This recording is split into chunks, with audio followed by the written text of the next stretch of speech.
तव्हांखे अहम ख़बर ॾियूं पिया।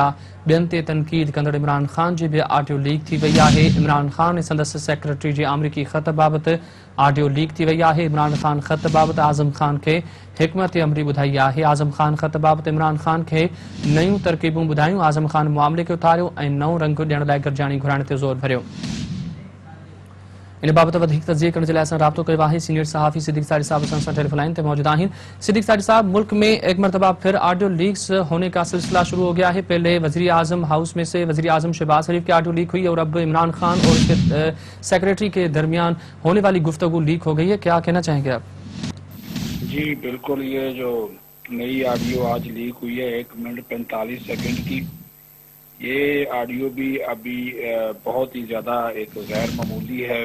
और इस ऑडियो के बाद, इस ऑडियो के जारी होने के बाद वो जो इमरान खान एक नारे लगाता था कि गैर मुल्की साजिश हुई है मेरे हुकूमत के खात्मे में और ये एक साइफर आया, ये वो उस सब की जो इसमें प्लानिंग है वो सामने आ गई है।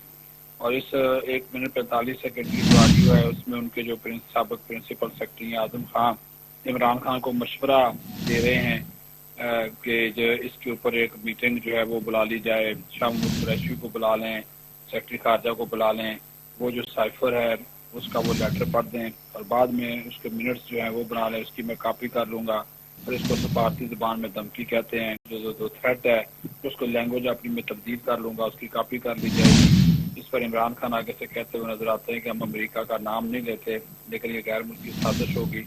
तो ये एक बहुत बड़ा ये ऑडियो लीक में जो इंकशाफात हैं ये बहुत ही ज़्यादा जो है वो अभी तशवीशनाक इस वजह से हैं कि इमरान खान तो सारा मलबा ही हमारे सिक्योरिटी इदारों पे डाल रहा था, अमेरिका पे डाल रहा था, इंटेलिजेंस इदारों पे, किसी को मीर जाफर वीर सादिक कह रहा था। लेकिन अब जब ये हकीकत खुल कर सामने आई है कि वो से एक साइफर को जो एक खत आया था उसको बुनियाद बनाकर किस तरह साबित की, उसको किस तरह सियासी मकासद के लिए इस्तेमाल किया गया और पहले कहा गया कि इस पर हम नाम नहीं लेंगे, फिर उसको तब्दील कर दिया गया। आज़म खान खुद उसको कह रहे हैं कि इसकी हम कॉपी कर लेंगे साइफर की और उसके बाद हम कहेंगे ये धमकी है, जो भारतीय ज़बान में जो अल्फाज इस्तेमाल किए गए। तो ये वो चीज़ें हैं जो कि पाकिस्तान की जो इस वक्त सियासत है, जो पहले ही अदम इस्तेहकाम का मुल्क शिकार है, सियासी अदम इस्तेहकाम का, ये जो इस तरह की ऑडियो लीक्स आ रही हैं, तो यकीन मानिए ये बहुत ज़्यादा जो असरात है ये मरतब करेंगी। ये हमारे मुल्क की सियासत के ऊपर भी, हमारे कौमी और रियासती मामलात के ऊपर भी, इन चीज़ों के हवाले से बहुत सारी जो चीज़ें हैं वो बेनकाब अब होना शुरू हो गई हैं, सामने आना शुरू हो गई है और हकीकत भी सामने आ रही है। लोगों को भी पता चल रहा है कि असल क्या था, साजिश क्या थी, साजिश थ्योरी क्या थी। और ये भी जिसने ये वीडियो ऑडियो जारी की है उसकी जानिब से ये भी कहा गया कि ये पहला हिस्सा है, यानी कि इसका मतलब है कि इस साइफर का जो और भी इसके हिस्से जो हैं वो आएंगे। और ये भी कहा जा रहा है कि जुमे तक सब की सब ऑडियोज जारी कर दी जाएंगी और उसके बाद फिर उस डार्क वेब को बंद कर दिया जाएगा, जिसने भी ये वहाँ पे डाली हैं, जो ट्वीट कर रहे हैं वो बंदे। तो ये एक सिलसिला है जो कि चल रहा है। अब वो अपनी मर्जी से चीज़ें डाल रहे हैं, जिसके बाद ये सारे के सारे जो इंकशाफात सामने आ रहे हैं। सिद्दीक सारी साहब, ये कैसा खेल खेला जा रहा है अपनी कौम के साथ? ना सिर्फ जो कारकुनान हैं पीटीआई के वो मुंतशिर हो रहे हैं और मुल्क में एक इंतशार का सिलसिला शुरू हो गया है, उसके साथ ही जो हमारे ताल्लुकात हैं दूसरे ममालिक से वो भी खराब होने को हैं। इसको कैसे रोका जाएगा, ये सारी जो इंतशार का सिलसिला शुरू किया गया है? बिल्कुल आप सही कह रहे हैं, ये इंतशार का ही है सिलसिला। ये वाकई हमारे साथ, अवाम के साथ सलाम में डूबा हुआ है पूरा सिंध, पूरा बलूचिस्तान। लेकिन लोगों के साथ देखिए किस तरह का खेल खेला जा रहा है। बजाय उसके कि उन लोगों के जख्मों पर मरहम रखें, उनकी मदद करें, सारे जाकर मिलकर सियासी जमातें, लेकिन उल्टा जो है ये सारे का सारा जो सिलसिला ये जारी है। इससे बहुत ज़्यादा हालात ख़राब होंगे, मामलात ख़राब होंगे, एक दूसरे पर इल्ज़ाम तराशी का नया सिलसिला शुरू होगा। हमारे सिक्योरिटी इंटेलिजेंस इदारों की सलाहियतों पर सवालात उठना शुरू हो गए हैं और ये सियासतदान आपस में बंद कमरों में बैठ कर किस तरह अपने ही मुल्क के खिलाफ, अपनी हुकूमतों के हवाले से किस तरह साजिश कर रहे थे, ये सारी की सारी चीजें अब खुलकर सामने आ रही हैं। सिद्दीक सारी साहब, आप क्या समझते हैं कि जो पीटीआई के कारकुनान होंगे या हमारी कौम की जो नौजवान होगा वो इस ऑडियो के सुनने के बाद क्या अपना फुटबैक नहीं करेगा और इमरान खान के पीछे जो है फॉलो करते जाएंगे जिस तरह की ये ऑडियो लीक सामने आ रही है? जी बिल्कुल, आप सही कह रहे हैं। ये जो जिस तरह का सिलसिला शुरू हुआ है, जिस तरह मैंने कहा कि ये पीटीआई के कारकुन हों या जो भी हों, ये उनको भी अब हकीकत मालूम होना शुरू हो गई है। अब ये चीज़ उनके जो बड़े बड़े जलसे हो रहे थे, लोगों को पता चलना शुरू हो जाएगा कि इमरान खान जो कहता कुछ था, दिखाता कुछ था और अंदर से कुछ और चीज़ निकला। اب ظاہر ہے اس کی ملک کی سلامتی پہ اثرات ہوں گے، اس کے سیاسی اثرات ہوں گے، لیکن جو چیزیں اب آہستہ آہستہ جو اس طرح نکل کے سامنے، یعنی کہ آپ یہ اپنی حکومت کو بچانے کے لیے کسی پر بھی الزام لگا دیں، اور اس وقت جو جلسے جلوسوں میں جو بیانیہ عمران خان نے سارا بیچا تھا غیر ملکی سازش کا، وہ اس آج آڈیو کے بعد سارے کا سارا جو بیانیہ ہے وہ درام سے نیچے گر گیا ہے۔ اب اس آڈیو لیک ہونے کے بعد کیا آپ نہیں سمجھتے کہ اس کے خلاف کارروائی کی جائے، اور جو یہ آڈیو لیک ہوئی ہے ملک کی سالمیت کو ایک شدید خطرہ بھی لاحق ہوا ہے اور قوم بھی گمراہ ہوئی ہے، اس کے خلاف قانونی کارروائی ہونی چاہیے؟ یہ سوالات اٹھ رہے ہیں، یہ بہت سے حلقوں میں، حکومتی حلقوں میں، عوامی حلقوں میں، اور جو مختلف ماہرین ہیں سیاسی، وہ یہ سوال اٹھا رہے ہیں جو آپ بات کر رہے ہیں، یہی کہہ رہے ہیں کہ اس پہ تو کارروائی ہونی چاہیے، اور بلکہ یہاں تک لوگ کہہ رہے ہیں کہ جو متعلقہ افراد ہیں جس میں دونوں گفتگو کر رہے ہیں، عمران خان اور اعظم خان کو گرفتار کرنا چاہیے کہ انہوں نے ملکی سلامتی کے اداروں کے اوپر تنقید کی، ان کو اس میں گھسیٹا، اس لیے انہوں نے حکومت وقت پہ الزام لگایا۔ تو یہ تو ہو سکتا ہے کہ یہاں تک لوگ بات کر رہے ہیں کہ اس طرح کے اگر سوالات اٹھائے جائیں گے تو ایشوز جو ہیں وہ کریٹ ہوں گے۔ اچھا صدیق ساری صاحب، یہ تو ایک معمولی ایک پارٹ 1، جس طرح آپ نے بھی بتایا کہ پارٹ 1 اس کا لیک ہوا ہے، جب پارٹ دوسرا آئے گا تو کیا کتنا وہ خطرناک ہو سکتا ہے یہ ہمارے لیے؟ دیکھیے یہ خطرناک بہت زیادہ تو یہ بہت زیادہ خطرناک جو ہے وہ ہو جائے گا۔ اس کی وجہ یہ ہے کہ دیکھیے میں نے کہا نا، ملکی سالمیت اور اس کے ساتھ ساتھ سیاست اور پھر جو ادارے، یہ سب کے سب جو ہے وہ جس طرح چیزیں چل رہی ہیں، وہ اس حوالے سے بہت ہی زیادہ ایک اس طرح کا معاملہ آئے گا کہ پھر کوئی کسی پہ مجھے بتائیں کہ کیا اعتبار کرے گا، کہاں پہ بیٹھ کے بات کرے گا۔ پہلی بات تو یہ ہے کہ میں تو کہتا ہوں جی اس طرح کی ریکارڈنگ ہونی نہیں چاہیے، لیکن جن لوگوں نے کی ہے ریکارڈنگ وہ بھی اگر یہ چیزیں سامنے لا رہے ہیں تو اس کے اوپر بھی پھر دیکھیں، یہ تو پھر ہمارے جو سیکورٹی ادارے ہیں، انٹیلیجنس ادارے ہیں، ان کی جو صلاحیتیں ہیں اس کے اوپر بھی ایک طرح کے سوالات جو ہیں وہ اٹھ رہے ہیں۔ بہت شکریہ صدیق ساری صاحب، آپ نے اپنا قیمتی وقت دیا اور تجزیہ پیش کیا۔ ناظرین تواں کے آگاہ کیوں پیات بین تے تنقید کندڑ عمران خان جی ایک آڈیو لیک تھی وئی ہے۔ عمران خان سندس سیکرٹری جے امریکی خط بابت آڈیو لیک تھی ہے۔ عمران خان خط بابت اعظم خان کے حکمت عملی ٻدائی ہے۔ اعظم خان خط بابت عمران خان کے نئیوں ترکیبوں ॿुधायूं आहिनि। आज़म खान मुआवले खे उथारियो ऐं नओं रंग ॾियण लाइ गॾिजाणी घुराइण ते ज़ोर भरियो। आज़म खान गॾिजाणी जा मिनट्स ऐं पंहिंजे तरीक़े सां डॉक्यूमेंट करण जो प्लान ॿुधायो आहे। तव्हांखे अहम ख़बर ॾियूं पिया, ॿियनि ते तनक़ीद कंदड़ इमरान खान जी हिकु ख़तरनाक ऑडियो लीक थी वई आहे। इमरान खान संदसि सेक्रेटरी जे अमरीकी ख़त बाबति ऑडियो लीक थी वई आहे। इमरान खान ख़त बाबति आज़म खान खे हिकमत अमली ॿुधाए रहियो आहे। आज़म खान ख़त बाबति इमरान खान खे नयूं तरकीबूं ॿुधायूं आहिनि। आज़म खान मुआवले खे उथारियो ऐं नओं रंग ॾियण लाइ गॾिजाणी घुराइण ते पिणु ज़ोर भरियो आहे। तव्हांखे आगाह कंदा हलूं त ऑडियो लीक करण महिल इहो उन जे मथां लिखियो वियो आहे त हीउ हिन जो पार्ट 1 आहे, यानी कि इन हिकिड़ो ॿियो हिसो जेको आहे इन ऑडियो जो उहो अचणो आहे ऐं ईंदो उन में छा हूंदो, इहो इन ते सॼे ते सवाल उथी रहिया आहिनि। सिद्दीक़ साजिद साहब सीनियर सहाफ़ी इस्लामाबाद खां असां टेलीफोन ते गुफ़्तगू करे रहिया, ॻाल्हाए रहिया हुआ। संदन चवणु हो त हीउ हिकु तमामु घणी ख़तरनाक साज़िश आहे, मुल्की सालमियत जे लाइ ख़तरनाक साबित थी सघे थी, क़ौम लाइ ख़तरनाक थी सघे थी। ऐं न सिर्फ़ु एतिरो ई पर सॼी जेके दुनिया में असांजा तालुकात आहिनि उहे पिणु इन सां असरअंदाज़ थी सघनि था, ख़राब थी सघनि था। तव्हांखे अपडेट कयूं पिया, ॿियनि ते तनक़ीद कंदड़ इमरान खान जी पंहिंजी ऑडियो लीक थी वई आहे। इमरान खान संदसि सेक्रेटरी जे अमरीकी ख़त बाबति ऑडियो लीक थी वई आहे। इमरान खान ख़त बाबति आज़म खान खे हिकमत अमली ॿुधाई आहे। आज़म खान ख़त बाबति इमरान खान खे नयूं तरकीबूं ॿुधायूं आहिनि। आज़म खान मामले खे उथारियो आहे, नओं रंग ॾियण लाइ गॾिजाणी घुराइण ते ज़ोर भरियो आहे। आज़म खान गॾिजाणी जा मिनट्स ऐं पंहिंजे तरीक़े सां डॉक्यूमेंट करण जो प्लान ॿुधायो आहे। ॿियनि ते तनक़ीद कंदड़ इमरान खान जी पंहिंजी ऑडियो लीक थी आहे। इमरान खान संदसि सेक्रेटरी जे अमरीकी ख़त बाबति ऑडियो लीक थी वई आहे। इमरान खान ख़त बाबति आज़म खान खे हिकमत अमली ॿुधाई। आज़म खान ख़त बाबति इमरान खान खे नयूं तरकीबूं ॿुधायूं। आज़म खान मुआवले खे उथारियो ऐं नओं रंग ॾियण लाइ गॾिजाणी घुराइण ते ज़ोर भरियो आहे।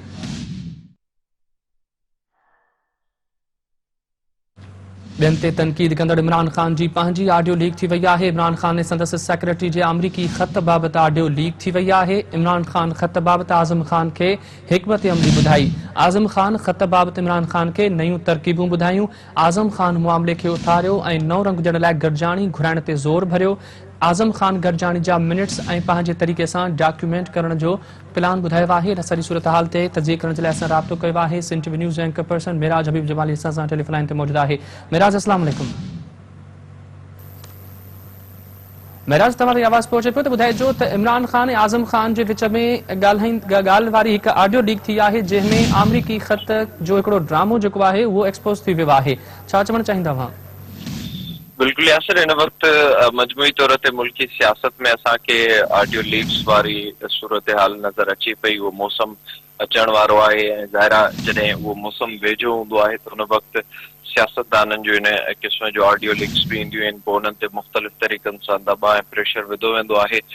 जेका सूरत हाल 2 ॾींहं पहिरियां ताईं हुई, असां ॾिठोसीं हिकु हैकर पारां इहा दावा कई वई हुन वटि जेको मवाद आहे उहो विकिणणु चाहे थो। उन खां पोइ असां कुझु शयूं ॾिठियोसीं मुस्लिम लीग नून जे हवाले सां, शहबाज शरीफ़ मरियम जी ॻाल्हि ॿोल उहा काल्ह साम्हूं आई। वरी अॼु असां ॾिसूं पिया इहो त इमरान ख़ान जी आज़म ख़ान सां ऑडियो लीक थी आहे। इहे जेके सभु शयूं आहिनि जे इन्हनि खे तव्हां मिलाईंदव त इहे जितां इशारो मिले पियो ऐं ज़ाहिर जितां सियासतदान हमेशह ताक़त वठंदा रहंदा आहिनि या सियासतदाननि जूं जितां सभु जेके मुतालबा आहिनि उहे पूरा थींदा रहंदा आहिनि, उन्हनि उहे सभु शयूं उतां ई मिलनि थियूं ऐं उन में ई असां ॾिसूं था खणी पोइ हुकूमती धुर हुजे या PTI हुजे उन जूं ऑडियो लीक्स थियनि थियूं। जेसि ताईं तालुक़ आहे जेका ऑडियो कुझु देर अॻु साम्हूं आई आहे अॻूणे वज़ीर आज़म इमरान ख़ान जी आज़म ख़ान सां, उन में हू वाज़े तौर ते इहो चई रहियो आहे त कहिड़ा तरीक़ा इस्तेमालु करणा आहिनि, कहिड़ी टैक्टिक्स तौर असांखे अॻिते हलणो आहे ऐं कीअं अमरीकी साज़िश जो बयानियो क़ाइमु करणो आहे। त इहा ॻाल्हि पहिरें ॾींहुं वाज़े हुई त इन ॻाल्हि में सिर्फ़ु कूड़ खां सवाइ कुझु बि न आहे।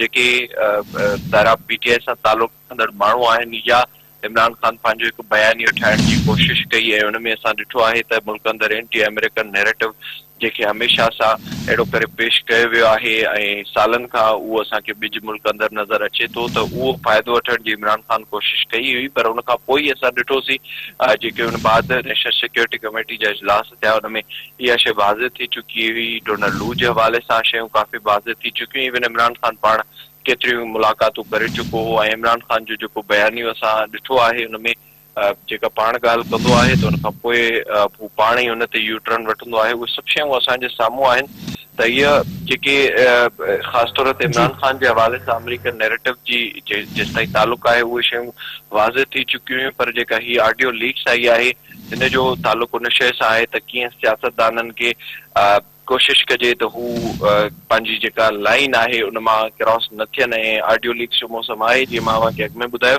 ऐं जुमे ते वधीक कुझु ऑडियो अचणियूं आहिनि ऐं उन्हनि ऑडियोज़ जो तालुक़ हुकूमत जी धुर सां हूंदो। ज़ाहिर जेको क्लेम शयूं कयूं पियूं वञनि ऐं इहे ख़बरूं साम्हूं अचनि पियूं त अञा वधीक ईंदड़ ॾींहंनि में वधीक के ॿियूं ऑडियोज़ बि अची सघनि थियूं। मिराज, हिन जेका ऑडियो लीक थी आहे हिन में हिकु इहा बि ॻाल्हि कई वई आहे त इमरान ख़ान पारां आज़म ख़ान खे हिदायतूं कई वयूं आहिनि त हाणे अमेरिका जो नालो नाहे वठिणो पर इन ते खेॾणो आहे, यानी कि जेके ज़ाती मुफ़ाद आहिनि सियासत में पंहिंजी कुर्सी हासिल करण जे लाइ मुल्क सां हिकु वॾी रांदि खेॾी पई वञे, मुल्की सालमियत सां रांदि खेॾी पई वञे, इदारनि ते तनक़ीद कई पई वञे। न सिर्फ़ु एतिरो पर जेके असांजा तालुकात आहिनि ॿियनि मुल्कनि सां उहे बि ख़राब थी सघनि था। छा चवणु चाहींदा, छा कार्रवाई न थियणु घुरिजे अहिड़नि हुक्मराननि जे मथां जेके मुल्की सालमियत जे लाइ नुक़सानदेह साबित थियनि? उहो थियणु घुरिजे, सिर्फ़ु इहो को हिकु मामिलो न आहे। साॻी इमरान ख़ान हो जंहिं आईन जी ख़िलाफ़ वर्ज़ी कई, साॻी इमरान ख़ान हो हिन जे स्पीकर आईन ते हलण बदिरां इमरान ख़ान जे चवण ते हलियो, साॻियो इमरान ख़ान हो जो हिन जो पार्टी सां तालुक़ रखंदड़ मुल्क जो सदर उन पारां असां ॾिठोसीं त आईन ते हू न हलियो ऐं इमरान ख़ान जो चवणु वरितो जंहिंखां पोइ स्पीकर खे हलफ़ वठिणा पिया। हिन समेत मुख़्तलिफ़ हिकु डिघी असांखे फ़हिरिस्त नज़र अचे थी इमरान ख़ान या हुनजे पार्टी जे हवाले सां जिन जी जेका वफ़ादारी हुई उहा आईन ऐं कानून या हिन मुल्क सां न पर इमरान ख़ान जी ज़ात सां हुई ऐं हुन में जेको सॼो किरदारु आहे उहो इमरान ख़ान पाण ई आहे ऐं हू पाण डायरेक्टली डायरेक्शन ॾिए पियो ऐं हुन खां पोइ असां ॾिसूं पिया त उहे सभु शयूं थियनि पियूं त इहा शइ वाज़े आहे। उन बाद बि असां ॾिठोसीं हिन वक़्त ताईं का गिरफ़्तारी त इमरान ख़ान जी न आहे थी पर हुनखे त अदालतुनि मां या जिते जिते इमरान ख़ान जा केस हलंदड़ हुआ उतां हू सुरखुरू ई थियो आहे ऐं उहो सिलसिलो असांखे हिन वक़्त ताईं नज़र अचे थो त इहा शइ वाज़े करे थी त सियासतदान कहिड़ो बि हुजे, खणी पोइ मुस्लिम लीग नून सां तालुक़ रखंदड़ हुजे, उहो इमरान ख़ान हुजे या उहो पीपल्स पार्टी सां तालुक़ रखंदड़ हुजे, हुनखे सभ खां पहिरियां पंहिंजी सियासत ॾिसणी आहे, सभ खां पहिरियां कुर्सी ॾिसणी आहे, सभ खां पहिरियां हुकूमत में कीअं अचिणो आहे उहो ॾिसणो आहे ऐं उहो ई नतीजो आहे जो असां ॾिसूं पिया मुल्क जी हीअ हालत थी आहे। पोइ कॉम्प्रोमाइज़ कनि पिया, पोइ शयूं बजाए पार्लियामेंट जे या सियासतदाननि जे हलण जे ॿिए किथां हलनि पियूं, हिन जो नुक़सानु मजबूरी तौर ते मुल्क खे थिए पियो। मिराज न सिर्फ़ इहा हिकिड़ी ऑडियो पर उन ऑडियो खे लीक करण महिल उते हिकिड़ो कैप्शन ॾिनो वियो आहे जंहिं ते लिखियो वियो आहे त हीअ अञा सिर्फ़ पार्ट 1 आहे, हीअ साइफर जी जेका साज़िशी कहाणी आहे उनखे एक्सपोज़ करे थी पई। इन जो मतिलबु इहो आहे त यानी कि अञा 2 पार्ट या 1 पार्ट अञा ॿिया बि अचणा आहिनि इमरान ख़ान ऐं इन मामले ते। छा था सम्झो त जेका उहा ऑडियो उहा केतिरी ख़तरनाक साबित थी सघे थी साबित लाइ? जेके कुझु दावाऊं कयूं वयूं आहिनि हिकर पारां बि उनमें बि हुन जुमे जो ॾींहुं ॾिनो आहे ऐं उनमें वाज़ तौर ते इहो इम्कान आहे जिते ख़तरो हुकूमत खे हो त उनमें हिकु ख़तरो PTI जे लाइ बि थी सघे थो ऐं ही जेको पार्ट 1 असांजे साम्हूं आयो आहे उनमें शयूं वाज़ थी चुकियूं आहिनि त हिन बाद इहो इम्कान आहे त कुझु वधीक जेका इमरान ख़ान जी ॻाल्हि ॿोल हूंदी ज़ाहिरा उहा जेका ॻाल्हि ॿोल हूंदी उहा के हुनजे पंहिंजे सेक्रेटरी सां हूंदी, पार्टी अॻुवाणनि सां ई हूंदी, उन खां अलावा ॿियूं के आइडियोज़ लीक नथियूं थियनि ऐं ज़ाहिरा उहो मौसम न आहे हिन वक़्त ताईं। इन में जिते हिकु पासे असांखे इहो नज़र अचे थो त इमरान ख़ान जी ऑडियो अचण खां पोइ जेको इमरान ख़ान जो बयानी हो, नैरेटिव हो, उहो कूड़ो साबित थी चुको आहे, उहो हिन खां अॻु बि कूड़ो साबित थी चुको त उते केतिरा ई सवाल पिण उथनि था त अगरि वज़ीर आज़म मुल्क जो उहो सेफ न आहे, उनजो मोबाइल सेफ न आहे, उहो कंहिंसां ॻाल्हाए थो उहो सेफ न आहे त पोइ हिन मुल्क में केरु सेफ रही सघे थो ऐं केरु बची सघे थो ऐं ज़ाहिरा इन जी मुकमल तौर ते तहक़ीक़ पिण थियणु घुरिजे त इहे मामला थियण जो बुनियादी तौर ते कारण कहिड़ो आहे। मिराज मां छा था सम्झो, आख़िरी सवाल करणु चाहींदुसि त जेके पाकिस्तान तहरीक इंसाफ़ जा ॿिया अॻुवान आहिनि छा उहे बि हिन में मुलविस थी सघनि था अहिड़ी वॾी साज़िश में ऐं ख़तरनाक साज़िश में जीअं शाहमून कुरैशी आहे या शेख रशीद आहे, इहे बि उन इमरान ख़ान जा साथी वेझा साथी सम्झा वेंदा आहिनि, जेकॾहिं उहे बि हिन साज़िश में मुलविस आहिनि त छा सभिनी जे ख़िलाफ़ कार्रवाई न थींदी? जी मां अॻु में ज़िक्र कयो त ज़ाहिरा जेके डायरेक्शन्स हूंदियूं आहिनि उहे इमरान ख़ान पाण ई ॾींदो आहे ऐं उनखे मञण वारो जेको कमु आहे उहे ॿिया पार्टी अॻुवान कंदा आहिनि ऐं ज़ाहिरा ही जेको मामलो साम्हूं आयो हो हुन में सिर्फ़ु इमरान ख़ान अकेलो न हो, हुन वक़्तु शाह महमूद कुरैशी वज़ीर ख़ारजा हो ऐं हुन वक़्तु इहे शयूं आयूं हुयूं त ज़ाहिरा जेके मुलविस किरदार आहिनि उहे हिन खां बि अञा वधीक हूंदा ऐं थी सघे थो त ईंदड़ जेका ऑडियो आहे हुन में वधीक के माण्हू साम्हूं अचे।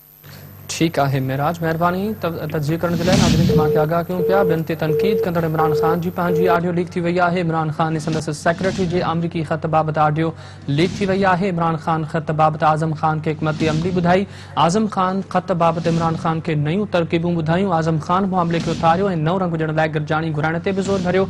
आज़म ख़ान गॾिजाणी जा मिनट्स ऐं पंहिंजे तरीक़े सां डॉक्यूमेंट करण जो प्लान ॿुधायो आहे। तव्हांखे अहम ख़बर ॾियूं पिया त ॿियनि ते तनक़ीद कंदड़ इमरान ख़ान जी पंहिंजी ऑडियो लीक थी वई आहे ऐं हीअ ऑडियो इंतिहाई ख़तरनाक आहे, मुल्क जी सालमियत लाइ पिणु नुक़सानदेह साबित थी सघे थी, नौजवान नसुल जे लाइ पिणु नुक़सानदेह साबित थी सघे थी। इन जा असर पिणु कुझु ॾींहंनि ताईं ॾिठा विया, जंहिंमें इमरान ख़ान अमरीकी ख़त जे साज़िश जो ड्रामो रचायो ऐं उहो अॼु एक्सपोज़ थी वियो आहे, जंहिंमें इहो इन ऑडियो में ॿुधी सघिजे थो त हू ऑडियो जेका लीक थी आहे उनमें इहो वाज़िह तौर ते चयो वियो आहे त हिन गेम खे, हिन रांदि खे अञा खेॾणो आहे, पर अमरीका जो नालो हाणे नाहे वठिणो ऐं इन रांदि ते पयो खेॾंदा रहंदा। हुननि जो इहो चवणु हो त इमरान ख़ान ऐं संदसि सेक्रेटरी जे अमरीकी ख़त बाबति हीअ ऑडियो लीक थी आहे। इमरान ख़ान ख़त बाबति आज़म ख़ान खे हिकमत अमली ॿुधाई, आज़म ख़ान ख़त बाबति इमरान ख़ान खे नयूं तरकीबूं ॿुधायूं, आज़म ख़ान मामले खे उथारियो ऐं नओं रंग ॾियण लाइ गॾिजाणी घुराइण ते बि ज़ोर भरियो। आज़म ख़ान गॾिजाणी जा मिनट्स ऐं पंहिंजे तरीक़े सां डॉक्यूमेंट करण जो प्लान ॿुधायो आहे।